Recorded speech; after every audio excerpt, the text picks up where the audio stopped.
We're doing a little catch up today.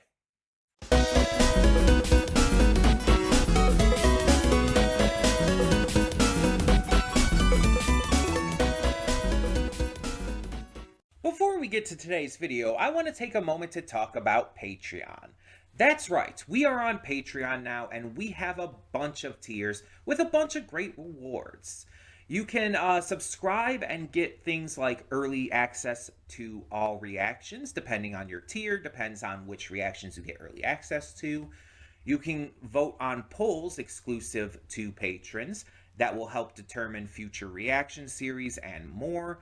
You will get to just have various choices in terms of like getting to choose future reactions I react to, getting to choose first impressions I check out, all kinds of different rewards, and possibly more coming in the future. We're still new at this. We're still figuring things out.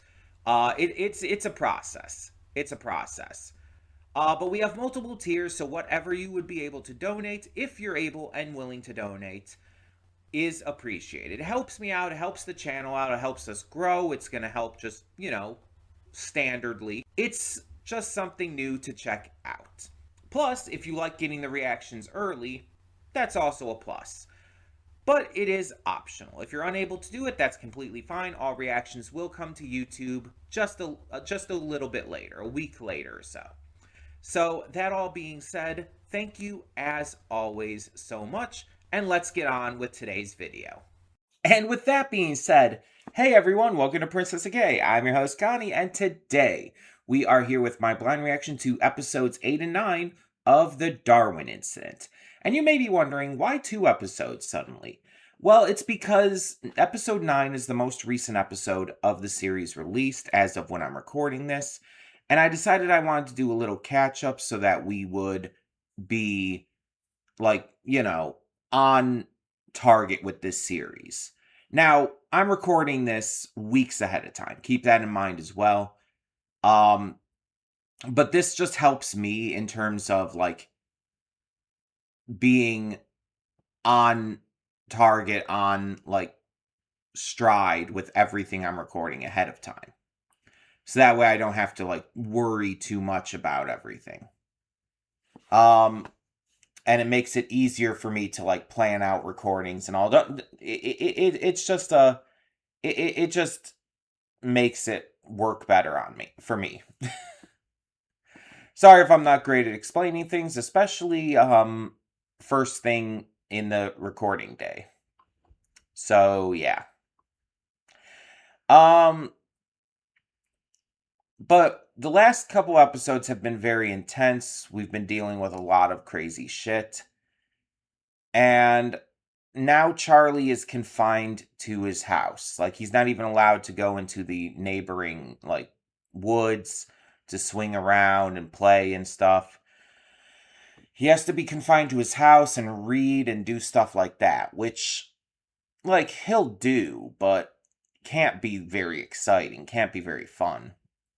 He's not allowed to go to school because even though it's not his fault, it's nothing that he's done, because of the ALA targeting him, the authorities have basically just determined that it's dangerous for other kids if he goes there.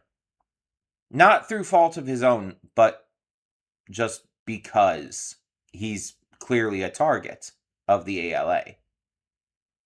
And other kids getting in the way of that is a problem. So, while it's completely unfair, while it's completely, punishing someone who is in no way at fault, it's still, you still get why they're doing it. Which almost makes it kind of worse. Because it feels like Charlie, again, is getting punished for something that he has no control over. But I don't think this is going to end up lasting too long. At the end of last episode, we see Lucy trying to sneak over to Charlie's to, hang out for a little bit. Even though she's been confined to her house as well after this, because, her mother's already overprotective enough, but after a school shooting, it's like, yeah. Which is actually fair at that point. Like, that's actually the point where that becomes fair to be a little overprotective. But she sneaks out anyway, and when she gets there, she sees that the residents of the town are, I wouldn't go as far to say harassing, but are campaigning for Bert and Hannah to leave altogether with Charlie for the good of the town. They're saying that they're those who are at the house currently are saying that they're there as representatives of the town, and that they've all like really determined that this is best. Which we know it's like it doesn't represent the entire town. It's like that's just never how these things work. It's just a group of, concerned citizens, parents, probably people who have lost in that school shooting. There were like what is it, 41 casualties? It's like it's understandable where they're coming from, but they also, used racist language against Charlie, which is, showing that they also just don't care about Charlie in the first place. That they see him as, an it. Like the government sees him and so on and so forth. And it's really unfortunate because you get their point in trying to protect their families, trying to protect the citizens, but when they're doing shit like this, it's like you can't really get behind that. You can't really side with them, even though their point of view is to a degree valid when they're, being racist. So it just, I mean, I'd say it makes it hard to really like to side with them, to like view them and whatnot. But it really doesn't, because the racism just like almost invalidates like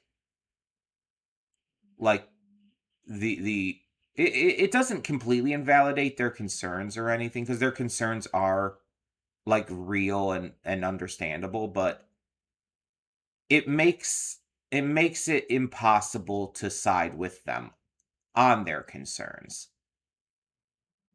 Any kind of bigotry, any kind of hate like this that is a fueling like aspect.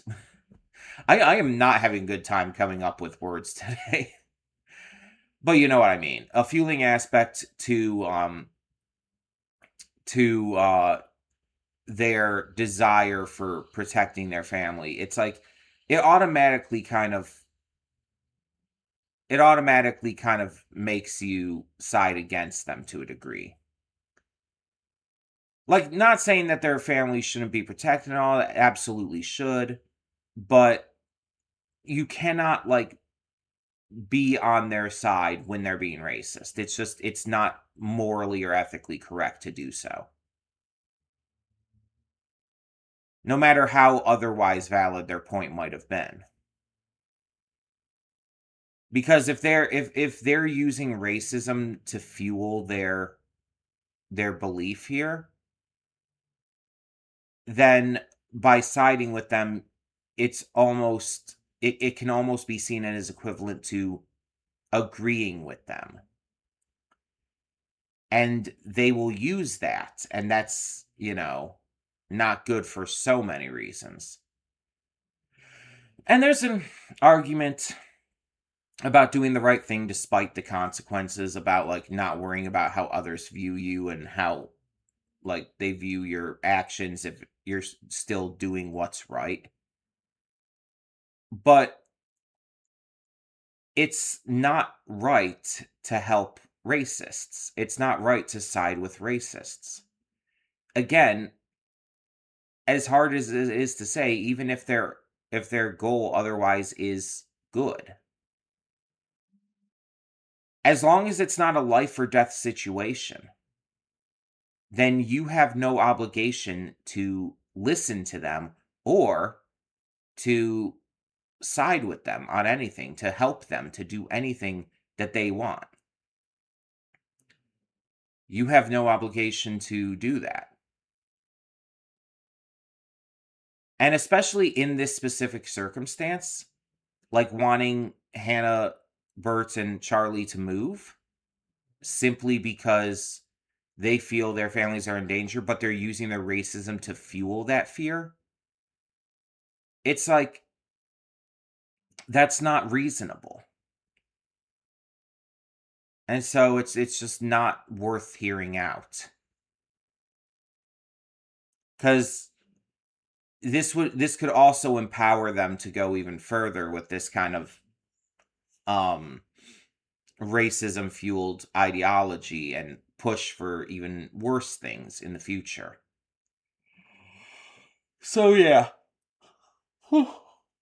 Excuse me. Sorry for all the fumbling with my words here. But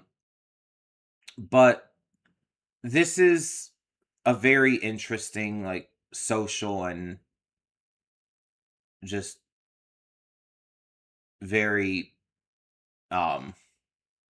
we'll just stick with social. A very interesting social dynamic that they're working with. Already like expanding upon the ideas that they've thrown in. This is a lot less intense and scary than the past couple episodes, what we're going into now. But it's kind of the aftermath of that, and it feels again unfair that Charlie should be punished in the first place for something he didn't do. But on top of that, unfair that like him and his parents should be like pressured to leave altogether. Again, for something that he didn't even do. It's not in any way, shape, or form his fault. Like the ALA targeting him and like using this school as a message are almost kind of completely separate issues. Like, honestly, if Charlie weren't there, I still think they would have done this. I don't think that would have changed because them doing this wasn't because Charlie was there.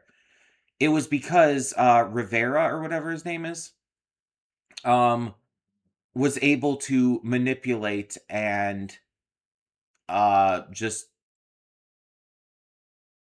radicalize this kid who was already like kind of on their side. And he did this to send a message, just like with all the other terrorist attacks.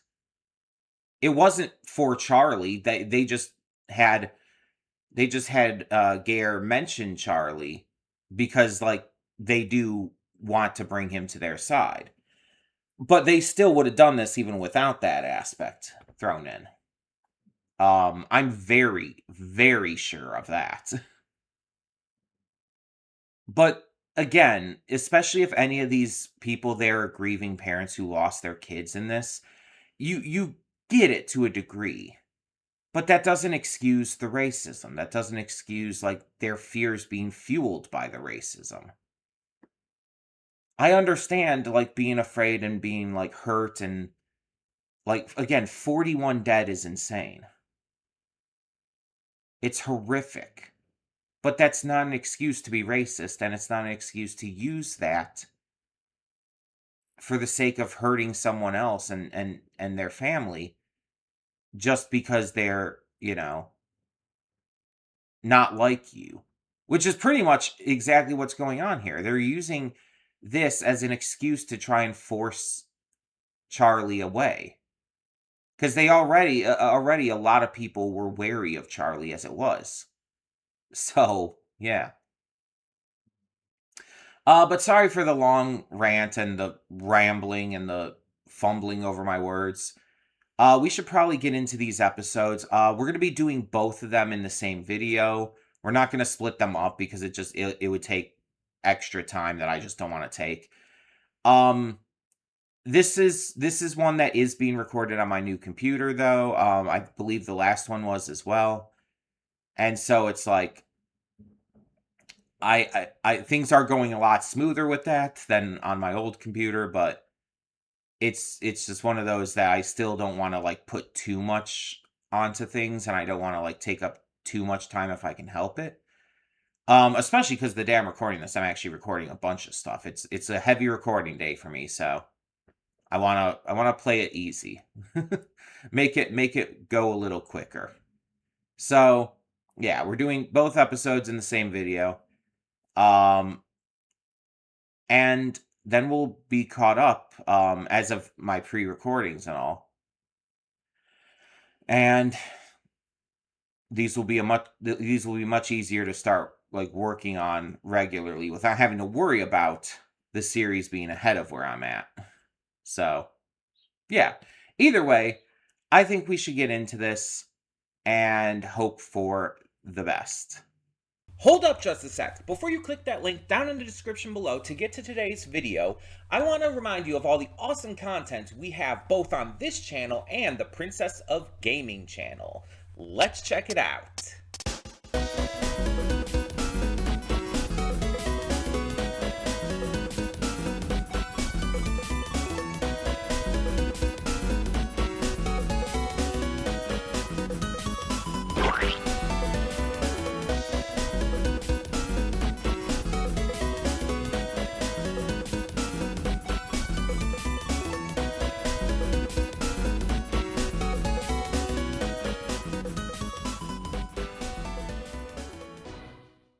Welcome to the Afterthoughts. We'll begin with spoilers in 3, 2, 1, now. By the way, I haven't mentioned this yet, but if you're wondering about the lighting and everything and all of that, it is like really dark outside. Because it's been like very rainy and stormy since last night as of when I'm recording this. And because of that, it's almost like, despite the fact that I'm recording this currently at 10:23 a.m. where it should be a lot brighter out, it is like really dark. I have to have like a lamp over here and a lamp like kind of right in front of me on. And unfortunately that leads to a lot of like yellow lighting. So I've put on filters to try to like balance that out to make myself look less yellow. I'll show you real quick what it looks like if I don't have them on. Like it looks like if I turn off all of these filters, this is what it currently looks like with no filters. You could see it's very yellow. But if I want it to be a little brighter, I have a filter for more clarity here.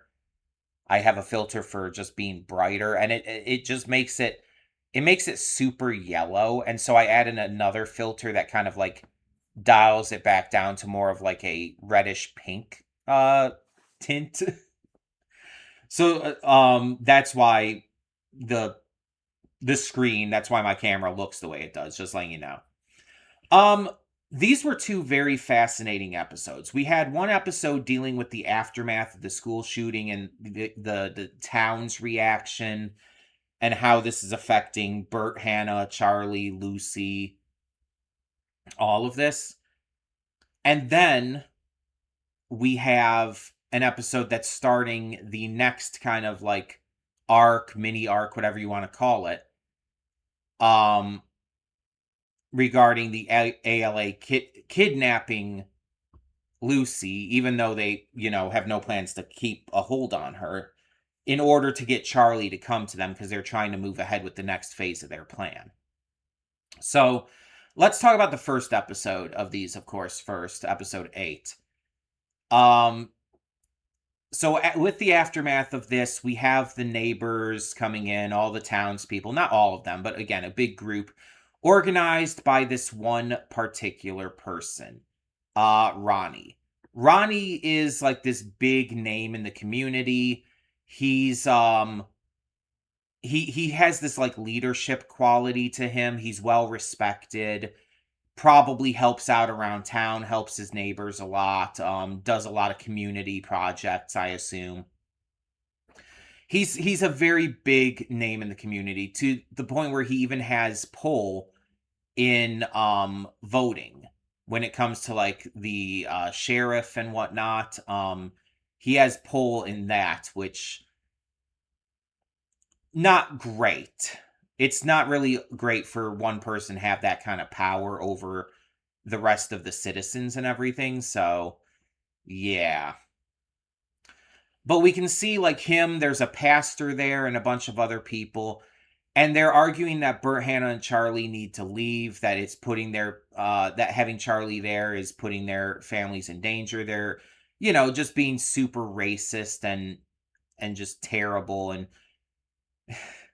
it makes no secret that they're like conservative and everything. It's very much like these are Trump voters. It doesn't hide this. Um but we see that they're pressuring them to leave, and even like threatening possible violence and stuff. The FBI coming in kind of like diffuses the situation enough, and the Ronnie and them end up leaving, but still giving some cryptic threats. Um the deputy goes to talk to Ronnie. We see that even he's seemingly worried about this all. So he goes to talk to Bert, and we see it's a very pleasant conversation. I actually really like the entire conversation, them debating philosophical sides to this, but also just, what's best for the town, what's best for Charlie, Bert, and Hannah. And I like how it's very clear that at this point, the deputy Phil is trying to help. But like I said in the reaction, he's trying to help both sides. And that's the problem. He's refusing to pick a side now.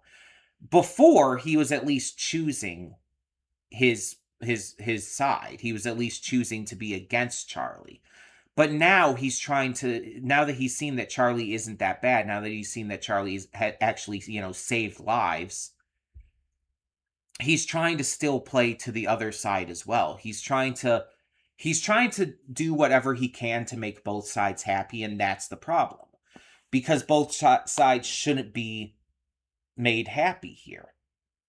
Charlie and his family are the side of good in this argument, in this debate, in this like overall like concern.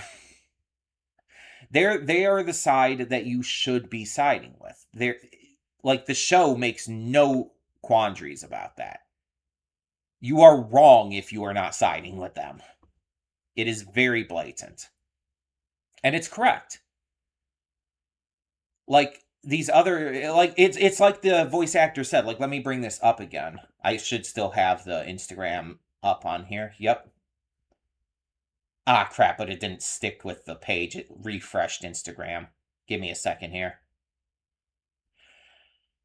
But yeah, it's like, even Heath Martin, who's the voice actor who plays Ronnie Schultz, says right here, the exact quote is, and I said this during the reaction as well, but I've played some vile characters before, but Ronnie Schultz might take the cake.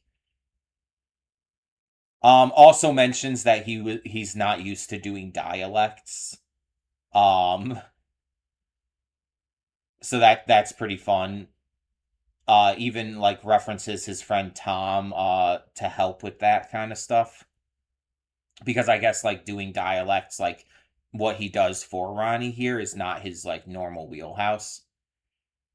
But yeah, it's very fascinating that even the voice actor is like, oh yeah, I'm playing a straight up villain. This guy, Ronnie, is evil. He's a bad person. He is a vile, sick, disgusting human being. And it's like, yeah, that's the point. You're supposed to hate him. You're supposed to hate that side. These characters are the bad guys, and it makes no quandaries about that. There is a good and bad side to this series. Charlie, Lucy, like Bert, Hannah, they're the good guys. There is no ifs, ands, or buts about it. the ALA, um, Ronnie, the other conservative citizens, who are on Ronnie's side. You can even say like Ozzy and the other kid from the school, who the bullies and all. They are the bad guys. But you do have characters who are kind of on the edge of both, because you have Gare. Gare is like someone who was radicalized into being a bad guy, but like naturally wasn't that bad. He was naturally just someone who genuinely wanted to help, who wanted to, you know, fight for animal rights, which is fine. But he was radicalized into becoming a literal terrorist and a school shooter. So, yeah. Um, Rivera is quickly becoming one of my favorite villains because, and I'll get to this more as we talk about episode 9 in more detail. Rivera throughout this series is just, he's so smart, but in a very manipulative, psychotic, and overall just over the top way. He's like unquestionably evil. He is a bad person. But he is so intelligent that he's able to manipulate so many to see his point of view. Or even if he can't do that, he's still he's just very very charismatic as well, to where people will follow him because of like the way he presents things. Luckily, Lucy is also very intelligent. She's an honors student, so she's able to see through his bullshit very easily. But again, we'll get to more of that in a minute here. So, yeah, like I said, this first episode, episode 8, is just about like the aftermath of things. There's not like a huge amount of big stuff that happens, but this is another moment, just like what was it, 2 episodes ago or something like that, where it's just, I just fucking love Lucy. um like her like yelling at them and cussing them out and everything was so cool. It's like, you're so cool, Lucy. And maybe it's because of my own like issues dealing with this kind of thing. I'm very non-confrontational, and would have a hard time, if not an impossible time, doing something like that, even towards someone who I believe is as bad as these people, and someone who needs to be like cussed out. Let's just be honest. It's one of those cases where I'm just like, I have a very hard time with that, out of fear and whatnot. I'm like afraid of retaliation so much that I have an almost impossible time being confrontational to anyone. Plus, I also just really don't like where my mind goes if I try to be angry or upset, like outwardly. So there's that aspect too. And so when I see a character like this who's like using that kind of righteous anger to stand up for what's right and to protect others, it's like I just like really tend to admire them. I really tend to admire characters like this because it's like they're what I wish I could be. I wish I could be more assertive. I wish I could be more confrontational and call out people like this outside of like the safety of the internet. Cuz yeah, I can do that through text, through typing out a tweet or a Blue Sky post or something like that. But like actually saying this kind of stuff to a person, like I don't know, I don't think I can. I don't think I can. So seeing Lucy just stand up for them and like support Charlie and his family here and cuss them out, like drop F bomb and stuff. It's like she's so cool. She's so cool. Like I wish I could be like that, especially when I was a student. I was even more non-confrontational as a student when I was a teenager. I saw a lot of like people like being bullied constantly, and I wanted to stand up for them, but I was so afraid because I was already getting bullied myself, and I didn't want things to get worse for me. And so I put my own desires for safety above helping other people, and I was wrong to do so. But at the same time, it's like I really just wish I could have said something or done something. I have only I have only done something once. Little fun story for you here. I actually did stand up to a bully one time, and it's actually because of that that I really got kind of afraid to stand up to a bully ever since. I was either in like 8th grade or ninth grade or something. I think it was 8th grade. I think I was still in middle school at the time. And it wasn't someone who was bullying me, they were bullying a friend of mine. I like I decided to just do something about it, but I maybe took it too far. I attacked. Like actually physically attacked the bully. I I kicked them very hard. I knocked them down. And part of that's also because they didn't see me coming, because like they were focused on bullying. And it was the only time that I ever did something like that. And it's the reason for that, I think, is because the bullying that was against me, especially from that bully, got worse. And it never got to the point of like where you see it in like a lot of like movies and shows where it's like where they have like are aggressively beating the shit out of you or like pulling out fucking knives or something like that. No. I have never seen shit like that in real life, only in movies. But no, it's like the bullying got a lot worse from there. And I kind of retreated into my shell because I felt like, oh, I stood up for this person. I fought back against a bully. I was also suspended, by the way. I fought back against a bully, and it came to bite me back in the ass. And so I kind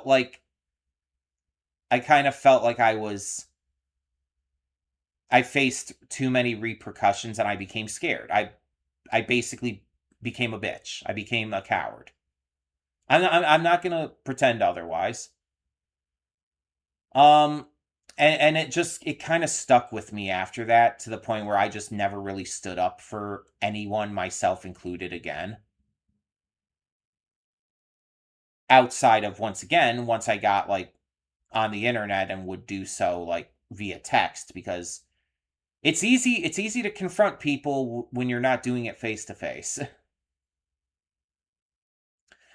But yeah, it's like that's the only time I ever stood up to a bully.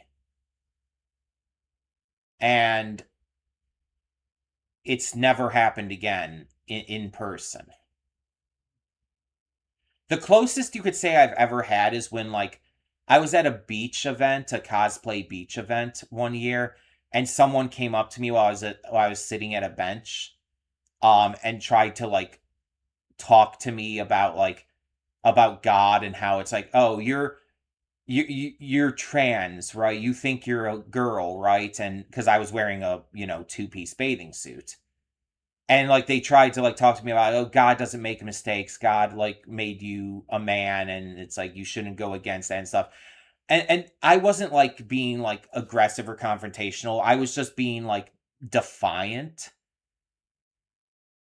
And like I told him, it's like, I actually already go to church and stuff, which I think caught him off guard and stuff like that. And I basically was just refusing to like fall into his trap or get emotional or anything.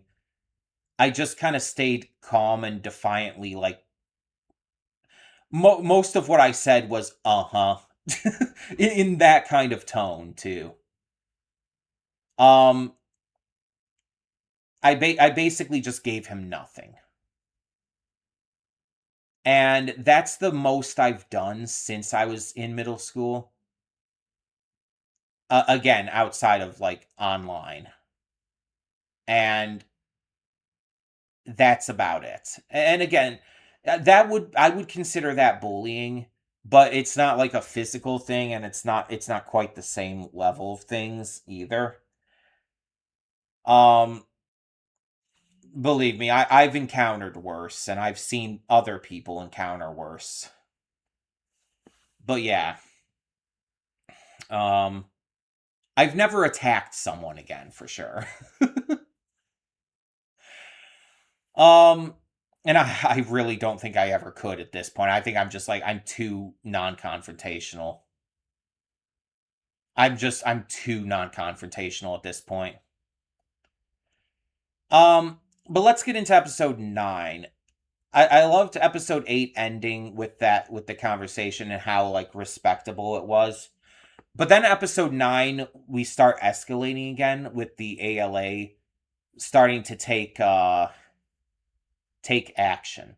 And we have some lighter moments with like Hannah wondering if Charlie has a crush on Lucy, which I don't think he does. I think he's just like he just sees her as a really good friend. He cares greatly for her as a friend. And, he wants to protect her, of course, because he cares for her, but it's not love. It's not like romantic. Well, I mean, it is love. It absolutely is love. It's just not romantic love. It's we get a little bit more of the feds and everything. And yeah, it's a lot going on.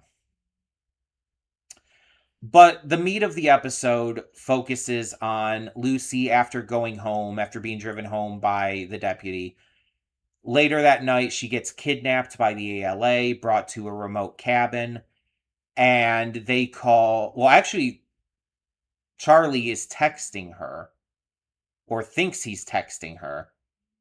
But then, because of what Rivera says in the text, he gives away, and this was obviously intentional, he gives away that it's him rather than Lucy, which freaks. Like, you saw how freaked out Charlie got there. Which actually, I didn't mention, but back in episode 8, when there was one of the guys at the house, one of the conservative guys who grabbed Lucy, and Charlie like reacted to that with like very audible anger. Like that was the most emotion we've ever heard him use when he was telling the guy to let Lucy go, and Ronnie complied and told the guy to let Lucy go. But yeah, it's like that was the most emotion we've heard him use, and now we see him like actively physically freak out for a second there after he realizes that that's Rivera on the phone. And so he calls, and you could see like also, even though he's speaking again in the same monotone voice, when he says like if you hurt her I'll kill you, you feel that. Like you feel the rage in his voice. You feel the anger at this. And so it's like I really love that Charlie is getting more emotional, that he's like showing that side to him, because it shows his character growth and his development. And so the rest of the episode is pretty much we have one side, Rivera philosophizing to Lucy, and the other side, Charlie taking down the squad in the woods by using a flare gun to find them. And then on top of that, stealing one of their headsets. So, yeah. Charlie takes them out quite easily. But after this, we see at the very end Rivera reveals that Lucy is hiding some kind of secret, that there's something in her past, something that she hasn't revealed to Charlie. And I'm very curious what that is, because she seemed shaken by that. And it like used the metaphor of Bluebeard's castle. We had Rivera using that metaphor before to talk about like this princess or socialite or whatever opening all these locks to all of these doors that just reveal these dark truths or whatever. And so it uses this metaphor again, and it's using this secret that Lucy is hiding as this dark truth. And unlocking that door, revealing that secret, is something she clearly doesn't want to be revealed, especially to Charlie. So, yeah, Rivera did his research, and he's now basically holding her hostage in a different way. So that's fun. But all of this kind of goes into what I was saying before about Rivera having like become one of my favorite anime villains out there. Partially because he's so realistic, and partially because he's so hyper intelligent that his psychopathy actually is heightened by it, it seems. He's like the very definition of a functioning psychopath. He's not crazy in a way that makes him like unstable and like, you know, a very stereotypical definition of what crazy is. But he's so like intelligent. He's so like actively well put together that he is an extreme threat. And I compared him, I think, a few episodes back to Johann Liebert from the Naoki Urasawa series Monster, and I very much stand by that. Like, they're not exactly the same. There are some differences, but generally speaking, the functioning psychopath side to him, the hyper-intelligence, the absolute lack of, like, human empathy, he's very much like Johann to me. And Johann is one of my favorite, you know, anime villains of all time. So there, for these kinds of reasons. So it makes sense, it tracks that by that logic, then Rivera would be as well. And he is. I find him to be that fascinating, to be that well constructed. And I really find him a bit entertaining, if I'm being honest too. Like his craziness, especially the expressions he makes, are quite like fun to watch. Just his soulless eyes, his like ridiculous psycho faces. It's just like Jesus fuck. Um it's really great like character work though. I really love what they do with him. Just like I love what they do with Charlie and Lucy and everyone else. Like the characters in this are massive highlight. I also want to note that this is something I've talked about before, but I want to bring it up here because it was noticeable in these two episodes especially. I've mentioned before that the lip sync with the voicing is not good. And I don't know exactly how it is in the Japanese. I can't say on that because I haven't really watched the Japanese. But like when this was being dubbed, the voice director, the dub director, was clearly not interested in matching the lip syncing at all. But I almost just do not care. In fact, no, I actually just don't care. It's not even an almost situation. Because in a lot of anime, that would bother me. But I feel like the reason it's being done here is because they want to get out these same thoughts without, like, compromising the tone and the message. And to do that, they have to sacrifice the lip syncing. Cuz if they're going to keep the same message and tone without sacrificing any of it, like there's no real way to do that outside of doing it this way, outside of sacrificing the lip sync. It just wouldn't work otherwise. You'd have to cut out too much of the vibes of this show. And fortunately they didn't do that. Fortunately, they kept everything intact to where it's like the messages and themes that this show focuses on are front and center. And it's just it's one of those things that just impresses me, like, surprisingly more than I think it would have if it were perfectly synced up. That they chose to actively ignore something that normally is viewed as pretty important in order to focus on the message of this series and what it's trying to say, which means that they felt like the message was important enough to where making the lip sync look good wasn't. And I respect the shit out of that. Because the messages of this show, the themes that this show focuses on are so important, are so dramatically important. I've talked about how this series is becoming one of my favorites of all time, and I genuinely mean that. Like, honestly, I don't think it would be weird for me at this point to say this is in my top 5 already. And that can change. That can absolutely change. It can get higher, it can get lower depending on more of the series. But I think currently, as of these episodes, I think it's in my top 5 of all time. Not just anime, of all shows of all time. You know what else is in my top 5? One Piece, Link Click, The Owl House. It's up there with shows like that. That's how good I find this to be.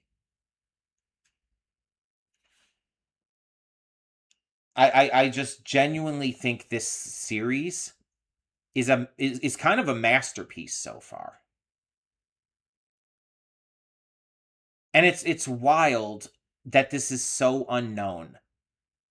It's wild that this series just isn't getting the attention it deserves. Because again, and I think I talked about this in my episode 7 reaction, this series released like the same season as stuff like more Fire Force, more Frieren, all this other big stuff that like people have been waiting for another season of and stuff. It's like it's not fair, you know? It felt like it was almost like set up to fail when it's put up against stuff like that. But it's like, honestly, I mean, the fact that I mentioned it's in my top 5 already, like, already says, I think this is better than Frieren. I think this show is notably better than Frieren. And I love Frieren out of what I've seen so far. I do need to get back to that. I think I said that last time, too. I do need to get back to Frieren, which I plan to do as soon as I can. I actually want to get back to that soon. It's not going to be right away, but when I'm able. But yeah, it's like, I love Frieren from what I've seen, which is most of the first season at this point. I think I have like one arc of season 1 to go. But while I love Frieren, I love this so much more. So dramatically more. And I love this more than a lot of shows I've seen that I also loved. This series is that good, in my opinion. And I kind of want to go check out the sub at some point just to hear Akio Otsuka as Rivera. Because I love Akio Otsuka's performances. He's great. I'm still gonna continue like reacting to this in the dub, but I just kind of want to go check that out at some point. Probably off camera and all, but still. Either way, yeah, I really, really like what they're doing with all of this. And I really think that this series is progressively more and more getting better and better. I'm very hyped for what we have in store. And, like, honestly, I could possibly see this, like, being on the same level as Link Click for me. And that's saying a lot, because, like, I'm wearing a fucking Link Click shirt. Like, I bought this specifically because of how much I fucking adore Link Click, as much as it hurts me. That series hurts me, but I love it. Still waiting on season 3, which is supposed to be coming this year. But yeah, it's like, this might be able to reach Link Click levels of quality. It's really just going to depend on where the rest of this season heads for me. And I know you could argue all you want. Oh, it's just recency bias. You're just still feeling the hype of this series. And it's like, yes, I acknowledge that.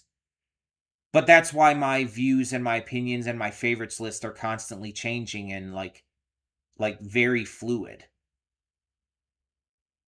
All of that can change like at any time, and it will. I acknowledge that this may be recency bias, that it's at least partially talking here. But I also acknowledge that if that's the case, then it'll move down on my list at some point in the future. My list changes consistently, constantly even. So, yeah, it's an ever-changing fluid list of favorites. And it just depends on what I'm feeling at any given moment. And at this given moment, this is top 5 material for me. But I'm very, very excited to see what happens next. And we are caught up as of when I'm recording this. So, yeah. I'm hoping that this continues to impress me. I'm hoping that this continues as we go along to just win me over. So thank you so much for tuning in. Let me know your thoughts on all of this and more. If there's anything I didn't specifically mention, feel free to ask about that in the comments if you want to know my thoughts. I do see every comment. I will be able to answer. But yeah, in the meantime, I'm Connie and I'm signing off. See y'all next time.